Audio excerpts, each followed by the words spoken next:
We alive right now, man. It's going down, excited for the season. You know, we coming off a playoff win. I mean, you know, we had a couple wins. At least pride-wise, made me feel good because you don't ever want to get swept. And I've never done this. I wouldn't wish this on anyone. If you ask me, can the Bucks win Game 5? I'd put it at 100% confidence. Yes. I wouldn't wish this on anyone. At this point, we don't know what's going to happen. You can get Game 6. You can steal it. I wouldn't wish this on anyone. Winning Game 6 and 7? I wouldn't wish this on anyone. I don't think they're going to win the whole series, but I wouldn't wish this on anyone.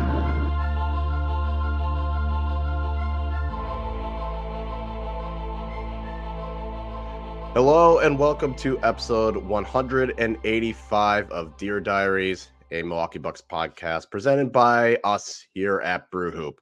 We do not have Adam Paris this week. He is still gallivanting around doing whatever. I actually don't know what Adam is doing, but he'll be back. And it's just going to be myself. I'm Kyle Carr, and I'm joined by my good friend Riley Feldman. Riley, how was your weekend? It was really good, Kyle. It's good to be here with you. I think Adam is busy crushing AJ Johnson tape. He's going around the world. He's going to the source to find any sort of footage that isn't NBA Combine footage to come back next week and give us some more details. Weekend was good. Like my king, like my God Emperor, my Greek goof, I too, I believe, strained my left soleus over the weekend out for a run. So it was not a grade 2.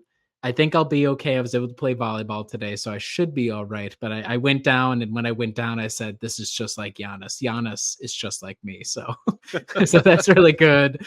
And hopefully that won't lead to me missing 2.5 months of podcasting. So I'm good. How was your weekend? It was good. The weather was perfect, honestly, all weekend. So Saturday, went to the farmer's market. I think it's like the second time this year I've gone. So got my empanada, got my coffee. Good times. Then the important stuff. Yeah. Yep. Hung out at the pool. I have a pool now at my condo. It's great. So was there for a good chunk of the day. I took a nap. I watched a movie, which I'll talk about. Yeah, it was actually good. And then today was kind of, I got a breakfast. I got this waffle. It was a cinnamon roll waffle. Basically just think of a waffle, but just like all like the cinnamon roll, like aspects of like the icing and the flavor. It was phenomenal. So did that, man. Yeah, and then just hung out outside. And I've lately been playing Ghost of Tsushima on a 70-inch TV, and it is fucking beautiful. You live in the dream. I do have to ask, though, what was the best find at the farmer's market that wasn't the empanada or the coffee? What was the best find? And I was disappointed because it had sold out. But there was like a strawberry rhubarb oatmeal like breakfast bar. Okay. And it sounded delicious, but they were sold out of it, unfortunately, because I didn't get there until like 11 a.m. Okay, all right. So you were in the last wave of farmers market people, is what you're saying. Yeah. So you were picking at the ends of the session, much like a certain team that we follow picked at the end of the first round of the NBA draft. Right? But you know what the difference is? One of us made a responsible choice. And meanwhile, the Milwaukee Bucks decided to take with the 23rd pick. They didn't trade it. They kept it. They drafted AJ Johnson. And if you had never heard of him before, that is completely fine. Because as you heard on last week's podcast, we did not, scout him. We did not have him as someone on our radar. He is 19 years old. He grew up in the United States, but then went over, instead of going to Texas and Kansas where he had offers, he decided to go over to Australia, play in the NBL for the Illawarra Hawks.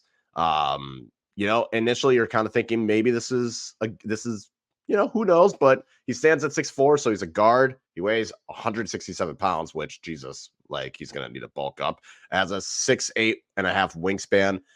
So you think, oh, okay, like young, kind of a guard. That's not bad. Maybe Milwaukee's doing what they need to. And then you see his stats, and in 26 appearances, he averages 7 minutes per game, averaged 2.9 points, 1.3 rebounds, and 0.7 assists. He didn't really play much. So this is not like someone that was doing really, really well in the NBL. If anything, this is a raw as a ribeye at a steakhouse raw pick that Milwaukee made. I will let you go first, Riley. What was your immediate reaction to this pick? And I know you've at least written about it on Brewhoop. So what has been your kind of feeling since the draft, since that pick, and how you're feeling about it? So my first reaction was who, which is happens a lot. It happened in the Giannis draft as well. So if that's any sort of indicator, I think we're on to great things in the future here. Didn't really have a clue about the guy. I had seen that Sam Vecini of The Athletic had mocked, not in the first round, but that he had mocked him in the second round at pick 33. So I at least had heard of the name, but I saw people also laughing at, oh my God, could you imagine if the Bucks picked this guy at 33? That would be such a crazy pick to make. We win one better. We did it 10 picks earlier than 33. So a little frustrating in that I've never heard of the guy and the stats don't look great. He was part of like the Next Stars program in the NBL, which I think is designed to get youth from the US, from other countries that want to go pro, but don't want to go to the G League Ignite, for example, or any of the G League teams. So you kind of get it. I think it's designed to get them minutes. He didn't get minutes for one reason or another. Apparently there were extenuating circumstances around that, but clearly his stint in Australia went about as poorly as possible. He didn't see the floor at all. And the highlight package is literally, it was like all of AJ Johnson's NBL highlights, and it was 5 minutes long. So, and a lot of it also included replays of the highlight that just happened. So in total, there were maybe 7 to 10 highlights, which is not nothing, but it's pretty close to nothing. After the fact, I think I came to terms with the fact that the way that I wrote it on Brewhoop, this is more in the direction of we're looking to build for Giannis 2.0. Leading up to the draft, my idea was we would do that through a big man, but Khalil Ware was gone at 15 to the Heat.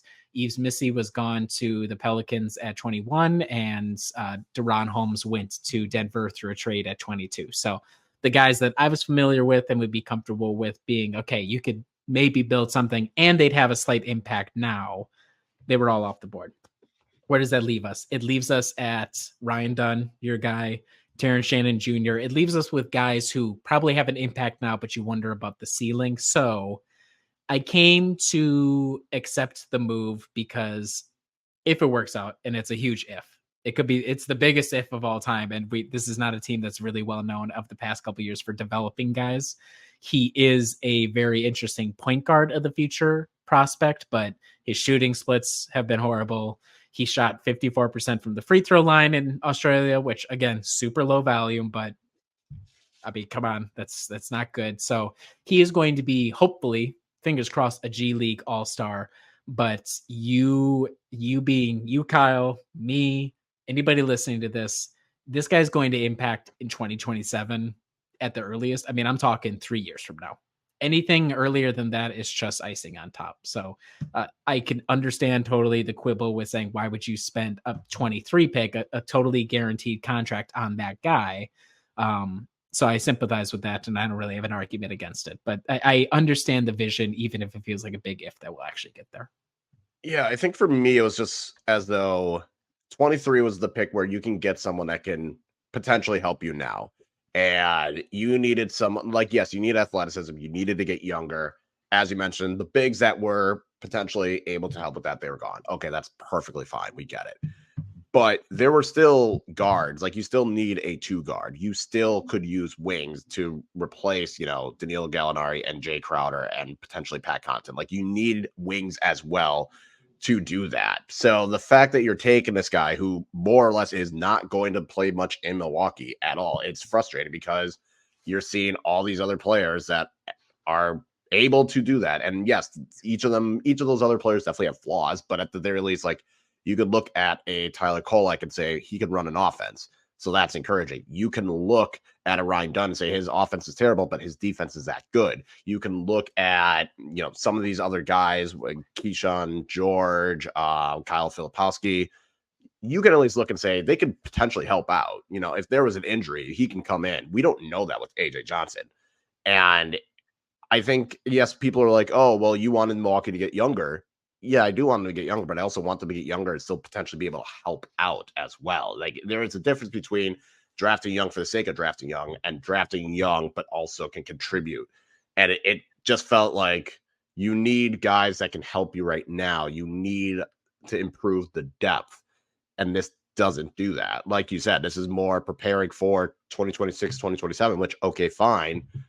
But you're telling me there's not a player that's going to come out in those drafts that could help out as well? We're really going to hope that he gets the playing time that's needed in Oshkosh. And what happens if he doesn't do well there with the Herd? Now we're looking at it as like, okay, we've wasted a whole year on someone who hasn't gotten better in with the Herd, who isn't going to help with the Bucks. You need to win now. Like, you have this window where you have Giannis and Dame and Chris, and you need players that can help him right now. And it's not as though you can find it through free agency. You can't go that route. If you had cap space to make it work, okay, this pick is not as frustrating, but you don't have the cap space. So unless you pull off a big trade, how are you going to improve this team? Or are you really just going to go with, we just need to stay healthy? Okay, one way to stay healthy is to not put a lot of miles on these guys' legs. And now you're looking at it, it's like, there's not a point guard right now, unless you bring Pat Bev back, who's also old. So it's like, okay, we're putting Dame at risk. Giannis is always going to want to do as much as possible. So that's something. Chris has not been healthy for the last 2-3 years. I don't know. It just feels like if you want to win now, this is not the way to go about it. And even if you were to flip Milwaukee's first round pick and second round pick so that AJ Johnson was a second round pick and who Milwaukee drafted in the second round and Tyler Smith was drafted in the first round, this pick still does not help in any way, shape, or form. Like, this is someone that was not scouted and ranged anywhere at 23. Like, he was ranged maybe at 33. Maybe it would have been there, but I feel as though even Horst himself has kind of been like, yeah, he's skinny, but he's got speed, and yeah, it might take a while to develop. And we saw he definitely needed to grow. I don't know. Like, that's not making things better in terms of more or less draft stashing a guy and hoping that in 2 years it'll work out. Yeah, I do. So there's so many hypotheticals around this. So let's say AJ Johnson was going to be the pick at 23, or you trade out of it, trade down, and then you should start picking other second round guys. Do you think it's that big of a wasted opportunity taking a guy who is very far away from contributing, but at least in theory has upside? Is that preferable to trading it away for like some vet rotation piece? I mean, I'm asking questions that we can't really answer because it's not going to happen, but is it that frustrating that you would have rather they just trade? Because I was just happy they picked somebody. Now I do the reading on AJ Johnson and it turns out this guy hasn't played at all. Okay, that's a red flag, but I was just happy they picked someone. So I don't want to lose complete sight of that. The fact that they did get youth, it's just not the youth we were looking for. So yeah, I guess for me, it's just more of you could have made this pick later. Like, this did not seem like a pick that needed to be made at 23. This is a pick that you probably could have made at 33. Maybe even if he was still floating around in like the 40s, try and find a way to trade futures and get in there and draft him. Maybe he goes undrafted and then you immediately sign him up. Like, it just felt as though this was a reach, and this was almost like Horst was making it seem like, oh yeah, he wasn't going to be available by then. And I don't feel like that was the case, especially considering some of the other players that were taken after. It's like, I think you could have gotten them at 33. And that's kind of the aspect of it. So yes, like, I'm glad they drafted someone at 23, but it kind of felt like this, like, you could have waited for this pick in particular. My main quibbles with the pick around all of that is that if you felt like one of the other teams below you was going to go for it, and maybe it was like Denver or something, right, at 28, try to see if you can extract a little bit of value out of it. Easier said than done, but say, okay, there's those 5 teams between the Bucks and the Nuggets. Can you extort one of them to get like a little bit of draft capital? If you're really going to go for the guy, try to still stay in front of the Nuggets or whoever you thought was going to take them, and then go from there. Again, maybe they gave a try and it didn't work out. My other quibble is what you said around him going to Oshkosh. It's not him going to Oshkosh, but that we being the organization has used the Herd essentially as an injury rehab squad and as nothing else past that. And part of that is because we are an older team and we haven't really had youth, but do you have any confidence, not only in the Oshkosh coaching team, which I don't know the first thing about. I'm not going to claim one or the other. I don't know anything. I think they're going to get probably turnover as well because of a new head coach in Milwaukee based off last year. But you're going to have to rely on those guys. You're going to have to rely on coordination between them and the Bucks coaching staff. And then, like, are they going to run the same system? We've never really seen a guy develop out of there. We don't really use the herd as a place to like keep churning out like deep bench guys just to keep trying people. So that's my main concern is like, I would much rather he see a lot of minutes in Oshkosh than just hang out at the end of the bench with the Bucks. So that's the other thing. I don't want to see him in Milwaukee. Do I want to see him? If he's going to actually play a couple minutes, I would love to see him in Milwaukee. If he's just going to be catching DMP CDs, please just go to Oshkosh and feed everything through him to see what happens. So that's my other main thing is like, you're playing this for 3 years from now. That's a huge developmental arc. I don't trust or believe in the team to get there necessarily. And that's a huge concern with this guy. So yeah, they haven't really, I mean, they have not utilized like someone like Wenyan Gabriel, who was doing really, really well for the herd. Milwaukee never called him up. He bounced around to different teams. There's been a lot of players that I think Frank Mason's like the closest I can think of as someone that was playing with the herd and then played with the Milwaukee Bucks.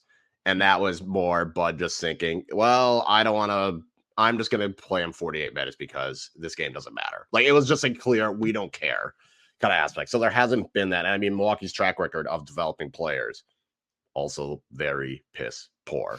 So even though even that, it's like, do we trust this organization to develop a young player? And in the John Horst era, there has not been a young player that has really developed. Like, yeah, Dante was, I feel like Dante came in and he never got better. It was just until he left. Like, he was fine. Like, he was who he was from day one until he left. That was the case. Like, DJ Wilson didn't get better. You can maybe say AJ Garrida's gotten better, but again, he's been like what he was good at. He's always been good at. It's not like he developed this new skill. Maybe we realized, oh, his defense isn't as bad as we thought. Andre Jackson Jr. is still a to be determined. Marjan has not shown, like, there's not been any good track record of showing, like, yes, players get better. It's not as though it's like the Miami Heat or, you know, Bud's like time at Atlanta where you can get a young player and they get better. So that's my also big concern. It's like, yes, it'll be good for him to get minutes, but Milwaukee has not shown me anything to feel confident that they can develop a young player. let me ask you this. So I said there's only 5 minutes of highlights in this guy online and shaky NBA combine footage. Have you been able to watch any of that at all? I did watch it, and it's one of those any where thoughts again, on his play? Yeah, any thoughts on just a little bit that we did see? I get it. Like I can see. I said it like the morning after the draft. I was like, I still hate the pick, but I have more faith in this one than in Marjan. Which part of that is it's a very low bar, but the other part is like I feel like okay, yeah, maybe in 2026, 2027, this is when he can start becoming good. And sure. So at least I understand what it is. Like Horst mentioned it, and like you can tell, like he is someone that is comfortable with the ball. He is quick. He does seem to have a better idea of what he is capable of. So it's kind of stuff like that where it's like, all right, I can at least understand there are skill sets that he has that I can understand and get behind, like his ball handling, his dribbling. That I get. And he's quick. There's definitely a lot of, okay, he needs, like, he's going to get bullied off the ball. That's a little bit concerning. But so I think that's like one of the things I at least can understand. Like, yeah, this could be something like the skill sets that he has. It'll be helpful in a couple of years. And I do feel more optimistic about him than Marjan, but I'm kind of like, all right, still though. As you famously say, the bar is in hell. And just because you're able to clear it, the bar is still in hell. So that's the Marjan take. Yeah. I like the speed. I like the feel for the game, which is the biggest area where the difference between Marjan and AJ Johnson, again, in very, very limited minutes. But the feel for the game is pretty obvious. The athleticism is there. He can get up off of 1 foot to dunk if he needs to. So that's good. The main questions are, does he have a 3-ball? I think he shot like 28% in Australia. Again, on very low volumes, but TBD. Yeah. It was like 1.2 attempts a game. Yeah, so it was like high. Yeah, it was like one of our center prospects we were looking at. It was like, oh, Khalil Ware got like 1.4 shots up. That's pretty good for him. I mean, this guy's a guard, so he needs to be able to gun from outside. it is the defense, the length and the size is promising, but he will never, outside of an emergency situation, see the floor next to Dame, for example, because that's just asking for trouble. So I see the long-term vision, right? Let's say it miraculously works out. He's very fast, really good ball handler. Let's say he has like an okay shot and he's a willing passer of the ball.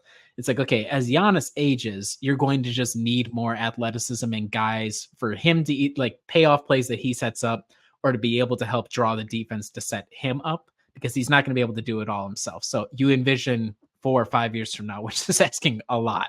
Completely understand. It's asking a lot for us to all collectively see the vision. But I see where you get this speedster guy, and if he bulks up, okay, he's kind of a matchup problem, and he can help Giannis out. Yeah, that's what I tell myself. Again, I wrote that article, so that's not a surprising take for me. But you can see a little bit of the vision more than with MarJon. MarJon just kind of never really developed past summer league, so it's unfortunate for him. But we'll see. We'll see. Yeah. Hopefully he kills it in Oshkosh. So we go from the questionable I don't understand why you're doing this pick to okay, this is not a terrible pick. In 33, they select Tyler Smith. He is from the G League Ignite. So he is 19 years old. He weighs 224 pounds. He's 6'9" and has a 7'1" wingspan. So pretty good frame on him. Averaged 9.3 points per game, shot 33.3% from 3 on 2 attempts per game. So again, not much volume, but he seems like someone that more or less could be a Bobby replacement. There's still questions on his defense. If he can figure that out, he seems like someone that's more, he's got a good shooting form. Seems to be someone that has more versatility. With his size, he could potentially be more of a good switching option, stretch 4 aspect. So it seems like he is more of a Bobby replacement than anything. But Riley, what are your thoughts on this pick? So this was a guy I'd actually heard of, thank God. So I can actually somewhat talk somewhat intelligently about him, only because I had covered him in the Monday Morning Media Roundup. He was one of those bigs where I was like, you can kind of see maybe the fit. He played small forward a ton with the Ignite. So even though he's 6'9", he is a little thin for his size. And because just the way they were constructed, they had him playing a lot of small forward, which is fine. I like the size. I like the potential offensively. His 3-point stroke in particular looks really good. So that's promising. The main question is going to be the motor and recognizing on defense. And as usual, can he add a little bit of weight? Another guy where you see it, he's only 19 going on 20, adds weight, gets a feel. Okay, this is if he can start playing as like the power forward a little bit, or start guarding power forwards in particular. Now you see Giannis at center. This guy has the length and the athleticism to be a switchy option next to him. Another in the AJ Johnson, but much higher, I think, floor than AJ Johnson. So in that regard, he should have more of an impact. I can actually see a path to him playing some minutes for Milwaukee this year, depending on how free agency plays out. The main downside to him was he sometimes get out of position defensively. And outside of the 3, I mean, he's good in transition offensively, but it's mostly like it was a lot of dirty baskets, like cleanup stuff, putbacks, which is all good. Like it's not a negative thing. I'm not knocking the guy. We'll just see what his offensive versatility is, but seems to me like he's a more logical pick of, okay, we need some help now. Is he going to be spelling 10, 15 minutes? Probably not, but you see a path for a couple minutes here or there, depending on who's around him. And I see him turning into somebody useful next to Giannis a lot faster than AJ Johnson, just based on his size. Give him a little bit of time with the weight room. With the one thing we should credit the Bucks with a lot of their guys is, even if like a MarJon hasn't developed his basketball skills, they do put on weight. Like they get NBA body ready. AJ Green the same thing, and AJ Green, that plus his defensive instincts makes him a playable player. So Tyler Smith, let's assume a couple of minutes, rookie year, spends the off season, puts on the weights. Then starting next season, he becomes more of a viable, maybe not like the first big off the bench, but he is an option if you want to go switching, if you still have, let's say Bobby's still around and you need to have just a different option. I think that's, I see the vision with this guy as well. Yeah, I was more on board with this pick because it felt as though when it got to this point, I was in the all right. Tyler Kolek was available, I'd be fine. Furphy, I was fine. Right, I think you and I were both in the just don't draft Bobby Clinton. Like anyone else would be fine, just not Bobby Clinton. So like drafting him, like I said, I think he's more of a Bobby Portis replacement, if anything, and that's not whether it's this year or next year that he takes it. Yes, he will get the size. He will bulk up. He will get more. He'll fill out his frame a little bit more. It does feel as though he can offer more offensively. Like I said, that's why I think it's more of a Bobby aspect where there's questionable defense. Offensively, he seems to be able to get himself in good positions. He apparently is better in the like kind of more of a post. So it just feels like all the things that Bobby can do, you have that potentially with Tyler Smith. And I think that's a good thing. I mean, he has, but more athletic. I think a more athletic Bobby is what I see. And there is kind of that aspect of he can come in and maybe it's a little bit easier because it's less, I don't want to say like rigid with the Ignite, where he's going to be in a more competent system with guys that are going to be able to direct him. He's going to have potentially more color and cover if he plays, those spot minutes, maybe Giannis on the floor, maybe Book's on the floor. Like he has someone that is going to be able to kind of cover some of those mistakes potentially. So I think he is someone that could get a few games here or there. Maybe if there's an injury crisis, like if Bobby is hurt, maybe he gets a chance at that where he can be on that four, like that stretch four backup for Giannis aspect of it. So there is like, I can see it just because there's less competition. Like, yes, his competition are going to take up all the minutes that are offered to him. But if one of Giannis or Bobby gets hurt, there is someone that theoretically could come in and give you those minutes. So I think there's more of a chance that he'll see the floor. Again, it'll probably be in like a 5-minute stretch or like he'll still rack up a lot. I feel like he'll more rack up the DNP CDs more frequently, but I think that's just because he'll be around the team more as opposed to AJ Johnson, where it's like, okay, yeah, he needs to go to the herd and get minutes. Like there's no ifs, ands, or buts. While with Tyler Smith, it's like, yeah, he probably should get minutes, but we also need him in case, something were to happen. So I like the pick. I think the athleticism is really going to be his calling card. I think it's kind of the same as like an Andre Jackson Jr. It's like, if Doc feels as though, okay, we got to just get some athleticism and stop the bleeding situation, Tyler Smith is going to be able to do it. So I feel more optimistic about this pick. And I think it kind of goes into the other options. Yeah, they're like the other options weren't as appealing. He does have more, he seems more capable of being able to contribute. And it doesn't feel as though, like, yes, he has flaws. Like his defensive flaws might get really exposed. But you never, like, maybe he surprised us. He's better a defender that we give him credit for. Yeah. A couple of other things to note. I thought it was interesting on an Ignite team where they're usually young guys, but he was able to demand being, I think it was the second option offensively in terms of just scoring. So he was able to take on the responsibility of running through and being able to live up to the scoring hype. Most Ignite guys, so Van, he wrote as part of the Tyler Smith, kind of running through some of the other Ignite guys. MarJon has easily been the worst of the Ignite players who were drafted by an NBA team. That could just be our bad luck because of the guys like Jalen Green has hung in there, and I'm gonna like forget all their names off the top. Jonathan Kuminga. Was Dyson Daniels an Ignite guy? Yep. So they've all been functional at worst, like functional NBA players, or at least guys who still have upside. In particular, like Daniels has a lot of upside defensively, I think. So there is still room to say, okay, the Ignite, even though they're going away, it's not a bad thing to draft guys who are promising with that. They will have been with like professional coaching. They'll have played against some like lower tier NBA prospects who have been assigned to their G League affiliates. So I think it is promising. I do like the size. And when it came down to the bigs, I think Filikowski, I was not a huge fan of. The other guys, like, is it Mogbo? I can't. Yeah, he went earlier. He went a little bit. Yeah, right. He went before, 31. Actually. Yep. And is Mogbo the guy from UCLA or who was the guy from UCLA? San Francisco. Same. Okay. So whoever, and there was another big from UCLA. whose name I can't remember.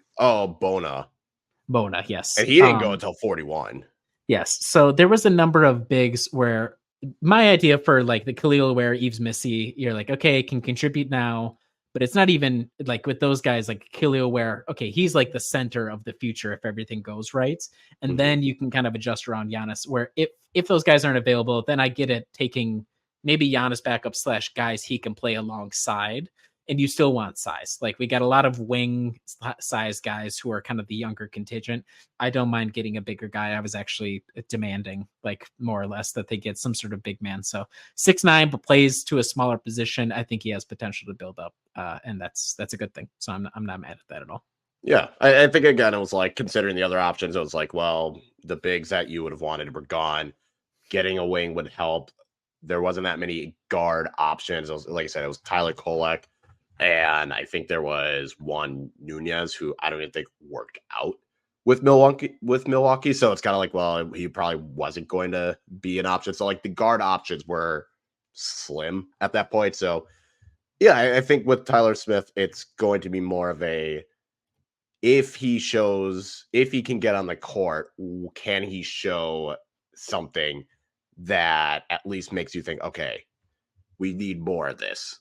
We have to see more of it. And I have no problem with the G League Ignite just because, like I said, it's not, I think Milwaukee just got the shittiest one and that'll happen. But I think at the same time, again, with Tyler Smith's athleticism, I feel like he'll be able to handle it more as opposed to anything else. Yeah, it'll be interesting. Looking forward to where they show up. I will end up watching Herd games if AJ Johnson is getting a F load of minutes there. I hope that is the case because he's going to need them. And that's good news for the Herd folks who want people watching on YouTube. So they accomplished that at least. I just hope it all works out for them. And the Herd are staying in Oshkosh, as we found out through the Herd. So there was questions on if they were going to. Just because the arena, they're looking to sell it. There's a lot of situation going on at the arena and the ownership. It was a lot of gray, but they are playing at Oshkosh. So at the very least, we know that where they're playing, that still hasn't been figured out, but they're still in Oshkosh. I do want to know one more thing. I just checked on Bucks.com to see what the situation is because a lot of these teams, when it's not official until the guy signs a contract. So, with AJ Johnson, he gets the guaranteed contract offer. He's presumably going to sign it, but the Bucks do not have on Bucks.com any post announcing AJ Johnson is the pick at 23. They do have a post for Tyler Smith at 30 and a number and a number for him. So we don't know. Free agency is going on right now. It's literally happening live. This is Sunday evening. If something comes up, but just keep that in mind as well. Nothing exciting has happened in free agency, so don't worry, people. No. But for the Bucks, they could still trade until these guys sign contracts, they're still tradable options. So that it's probably unlikely given the fact that we had the whole rigmarole with John Horst, but something to keep in mind as well until it's officially official.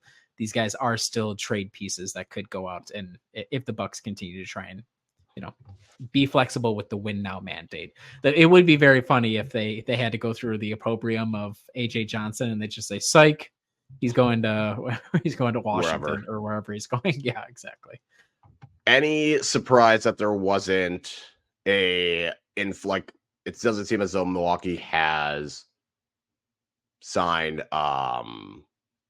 like any undrafted free agents or anything like that. There's been a few, but like I think there was Justin Moore who played at Villanova. It seems as though he has signed some kind of, I think there were like exhibit 10s or whatever. Is so, like, training camp deal? Yeah. It is a little bit surprising. I think I would look at that more so as they were already going to be up to 11 to 12 players as it was after the draft picks if they pick both guys. So maybe just leaving it open more so for free agency rather than anything worth noting just yet. And yeah, I cannot drafted guys. Oh God. I was gonna say I can't claim to know. I mean, AJ Johnson could have been an undrafted guy. We get him like, oh, that makes, like you were saying, like, oh, it makes sense they got this guy as an undrafted free agent. Good for us. So if you asked me to name a single guy, couldn't tell you. It is a little strange that they haven't even gotten exhibit 10s, but they have been signing guys for the summer league roster at least. So right, yeah, they signed Philip Alston, who played at Loyola, averaged 13.6, shot 40% from 3, 6'8". Apparently he suffered a cardiac arrest in his freshman year, so yikes, scary. Glad he's okay. The other player, Jalen Lewis, he was signed with Overtime Elite after his sophomore year. He was one of the youngest American professionals. He's 6'10". He's mainly been with Overtime Elite, but he didn't really play much at all. So we'll see. He, I guess, was part of the U16 USA team that won FIBA America's gold medal. Like I said, Justin Moore is another one, played at Villanova. He had torn his ACL. Oh, no, sorry. He tore his Achilles tendon in March of 2022. He was part of the team that was part of that 2020-2021 Final Four run, averaging 14.8 points. And then Vin Baker Jr., who played at UW Milwaukee. He is also been signed 6'9", forward, averaged 2.2 points per game in 53 appearances for the Panthers. He had, I guess, played in Denmark last year, averaging 13.5 points per game. Cool. And it's his second straight summer league appearance for the Bucks. I guess he played last year as well. Oh, yes, that sounds right. Okay. So those are the players so far. I'm sure there'll be a few more that get announced, but otherwise I feel like we're going to get Andre Jackson Jr. We'll get AJ Johnson, potentially. We'll get Tyler Smith. We'll get some of these other guys. Do you think Marjan's making his third summer league trip, or are they going to exempt him? What do you think? This is assuming he's still a Buck by July 13th. I think for it's just best for all parties if he doesn't. Marjan won't gain anything out of this. Milwaukee won't gain anything out of this. No. So. It just looks bad when a guy makes his third. It's typically the third summer league appearances when people start going looking a little side eye, like, okay, what's happening here? What's right? Yeah. So okay. Are you, any of the 4 games that you're really excited about, or do you just do you not care? We'll jump into it. So summer league. So we got the 4 games. It starts on July 13th, first against the Chicago Bulls. Then they will play the next day on the 14th against the Cavs. On the 16th, it's going to be against the Clippers. And then July 19th versus the Suns. I think for me personally, out of those 4 games, I'm going to go with the Suns because those terrible team over in Arizona took Ryan Dunn, who I really wanted, and I'm going to be upset watching him potentially just lock down everyone in the Bucks. And they also drafted Ozo Iguodaro from Marquette. So I think Phoenix had some interesting aspects, and we'll see what their team looks like because I'm sure they're kind of in the same situation as the Bucks as they got a couple guys taking up all the money, and there's not much else going for them at the moment. So we'll see. I guess that's like the one game I'm curious about just because of who Phoenix has as the rookies. And of course, it's the 4th game, which after the first 2 summer league games, interest level and competency really drops off a cliff typically. So, so unfortunate for you that game will come then. Though I will look forward, if AJ Johnson is a Buck, to when he lights Ryan Dunn up, and we can declare ourselves winner of the draft when that happens. So I really have no strong feelings on any of the games. I always look forward to the first 2. And it'll be nice that they're back to back, and then they get a little bit of a break, and then you got the playoffs. So it's more so if AJ Johnson is there, the interest level in seeing, okay, what can he actually do? Like what does he look like in real minutes? Which will be very curious. So yeah, so that's what we got for summer league. I'm sure it's going to be probably on ESPN. I'm guessing. Adam's excited. Adam will be here for those podcasts. That is his Christmas is summer league games. So Adam, we look forward to having you back for that at least. Yeah, we'll have Adam back so he can tell us everything that happened in summer league that we did not care enough about. So it's not true. All right. Yeah. So I think that's it for the draft stuff.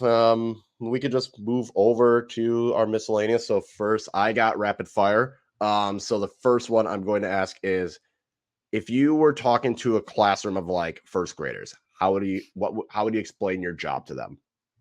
Oh man, that's a good question. What I do is I work for a big bank, and my bank coordinates with other banks around the world. When a company from here wants to sell something to a company in another country, we coordinate between those banks to make it happen. And how do you describe project management to first graders? I'm going to leave it in. That's what my area does, and I help out with that. That's what I would say. I think for mine, it would be I talk to people and see if I can get them a job. There you go. That's probably the easiest way to explain Woo! it. Yeah. Yeah. And the kids go crazy when they hear that. Oh yeah. Would you rather have every traffic light turn green or always have the best parking spot? Always have the best parking spot. Yeah. Not because I'm lazy, but I've had too many places in my life where I get real nervous about the parking situation. And it's simply because I'm not very fast at when you're going along the street and you see you spot a spot last second, you have to like make that quick move in. I'm not good at that. And I get nervous knowing I'm going to a place with a lot of people already parked. So I would always go for the parking space. I don't mind if it takes a while for me to get there. Yeah, I feel like for me, it's just I would also go parking spot because that just also saves me a lot of time. Like if I'm going to something downtown, if I'm going to a Bucks game, it'd be so much easier just be like, all right, here's the spot. It's right there. Perfect. As opposed to, yeah, I can get there early, but I'm still going to spend 10, 15 minutes driving around, hoping for a spot, and then having to parallel park or going in a ramp. It's not going to be fun. Nobody likes getting to a spot and having to be like, well, I guess we'll just pay for the ramp parking or pay for the person with the flag. You don't want to, the urge to not give into that is so strong that it's like, I would rather it's already worked out for me. That's just so I can remain cheap on top of it all. Yeah. It has your music taste changed in the past 10 years? And if so, how? That's another good question. I would say a little bit. I used to listen to a lot of 90s music, and there's still a couple artists that I do still listen to religiously, but I have become a little bit more into experimental stuff or off the wall artists or artists that you don't hear a lot about. The ones I would listen to a lot back in the day were like bigger artists. So I'd say it hasn't changed radically in terms of genres, but just the artists that I'm listening to, it's a wider group. And I'm much more willing to just like throw on an album from somebody I've never heard of before and listen through just to see what happens. So both consumption and a little bit of the genre itself has changed. Okay. I got two more questions. Would you rather be 2 hours early or 20 minutes late all the time? Jesus God. This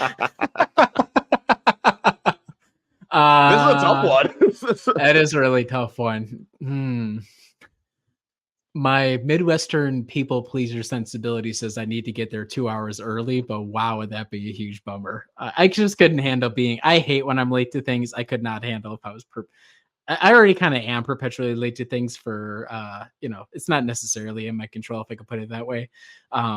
So I'd rather be early, even though, damn, would that suck? I'd have to get like a Nintendo Switch to be able to just like entertain myself for hours on end. I would have to make the plunge.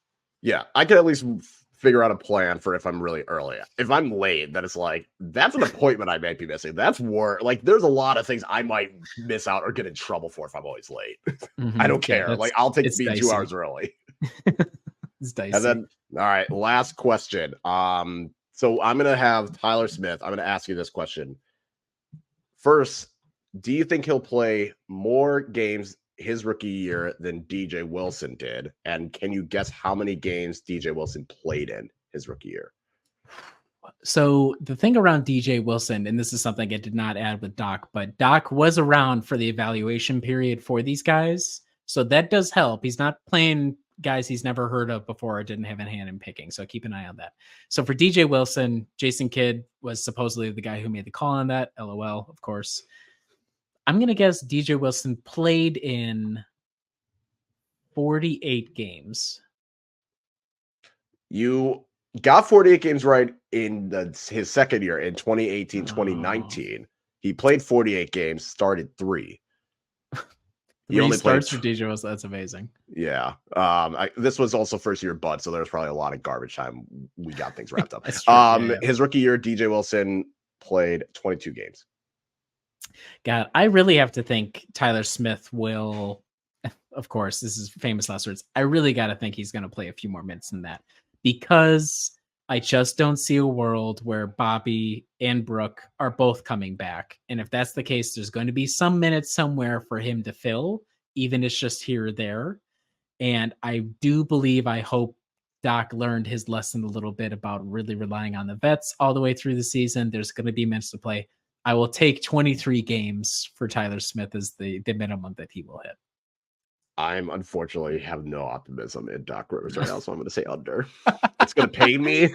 Yeah, I don't think he's going to do it. he broke your heart because you had AJ Green over on 10 starts on the season, and he didn't see the light until it was too late for him to get there. So Exactly. So you're just assuming it's going to be the case. Okay. Yep. I understand. All right. So yeah, that is the rapid fire. Riley, did we have a fountain pen?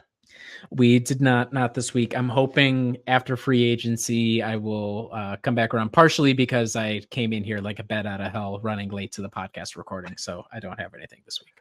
Fair. All right. I do have a film review. Boy, remember when I said we're going to have a Zac Efron continuum? We're back with Zac Efron. We're back. A Family Affair is the movie. Yes, I reviewed another Zac Efron movie. A Family Affair. It is on Netflix, so it stars Zac Efron, Nicole Kidman, Joey King's in it, and then Kathy Bates is also there. Basically, it is Joey King's character is like a personal assistant to this Hollywood star that's played by Zac Efron. He's basically just like your typical Hollywood star, kind of self-centered, kind of a jerk.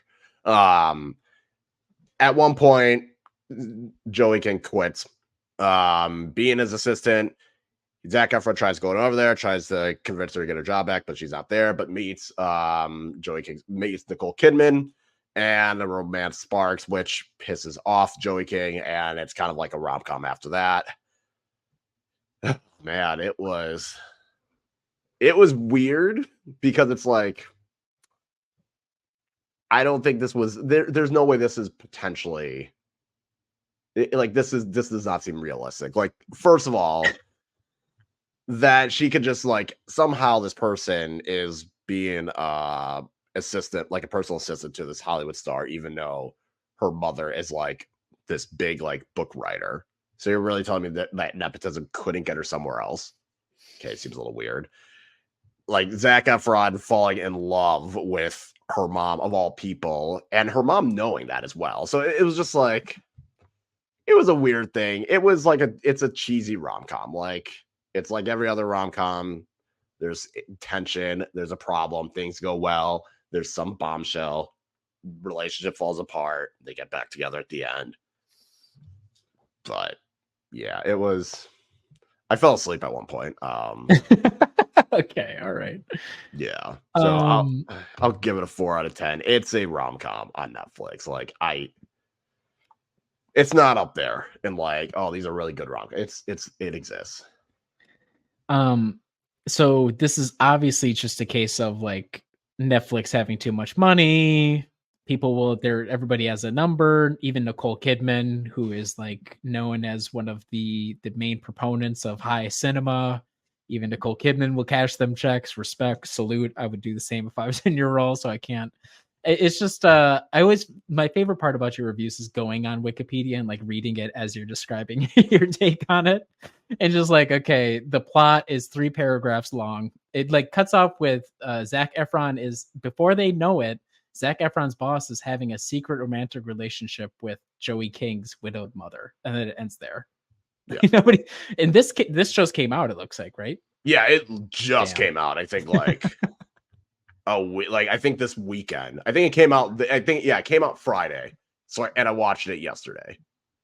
So you would say this was not a successful follow up to Iron Claw? You would not. No, it was not quite at all. Yeah, and I guess it was supposed to come out. I think, as it says on Wikipedia, it was supposed to come out in November, but because of the writer's strike, there wasn't proper promotion. I feel like I didn't see any promotion of this until literally Friday.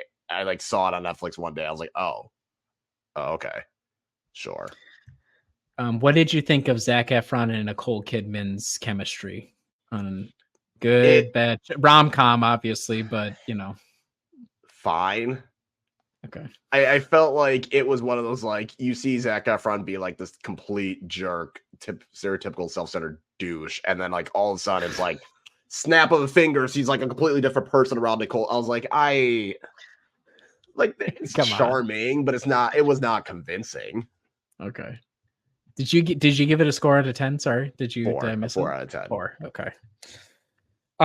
Feels about right. You seem to have, unfortunately for you, a lot of experiences with the Netflix produced movies that don't and I also really do appreciate that. I believe if we go back, you are continuing your Zac Efron anthology watch through. We were hoping to do it because I think Dirty Grandpa was going to be next on the list of I thought I did that you one. do it? You did because it I was haven't going to done be Baywatch. Baywatch, and it was going to be Neighbors 2 was also going to be in the mix for but we didn't get there. But that's okay. Yeah, We I've not appreciate gotten your to. sacrifice. I've not gotten to Neighbors 2. I did not get the Baywatch. I kind of just skipped. I kind of skipped a couple of years. I got to Iron Claw. Mhm. You were like, all right, let's skip the crappy stuff, and then you're right back in the crappy stuff. That's yeah. I went from wow, this like Iron Claw was really really good. Zac Efron was really Mhm. really good too. Mhm. Crap! What happened? He probably got paid so well to be in that movie. Him and Nicole Kidman both. They definitely Respect. got Good for you paid. guys. So I don't know. I don't think I'm going to be able. I don't. There are other Zac Efron movies. I don't know if I'm ready to. I don't know if I'm going to be able to like get into it. And I think I've already done The Greatest Showman. Like that's the only other like movie on that list where I was like, maybe. But I think I've done The Greatest Showman.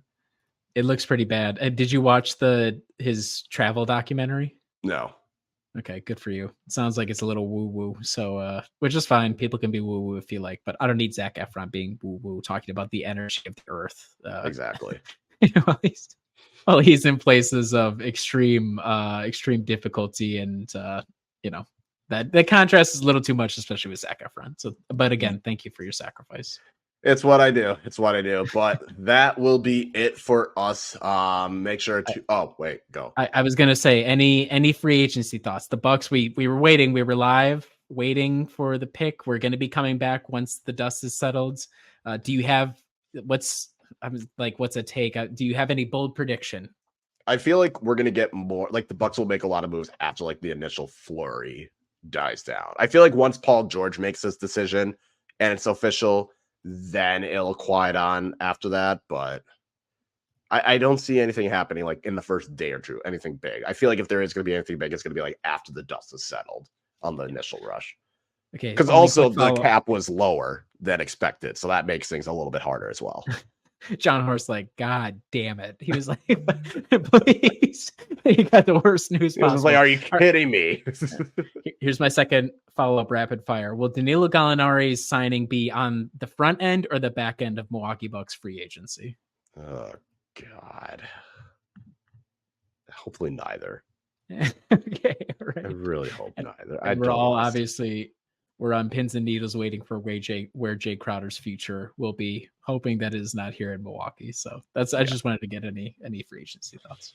All right, perfect. But yeah, so that is it for us. Make sure to follow us wherever you listen to your podcast. Give us 5 stars. Be sure to be on the lookout for us on brewhoop.com. We'll have updates on anything in free agency or trades, along with Summer League. We'll have coverage for that. So make sure to check us out then. We'll be back soon, and we will talk to you later.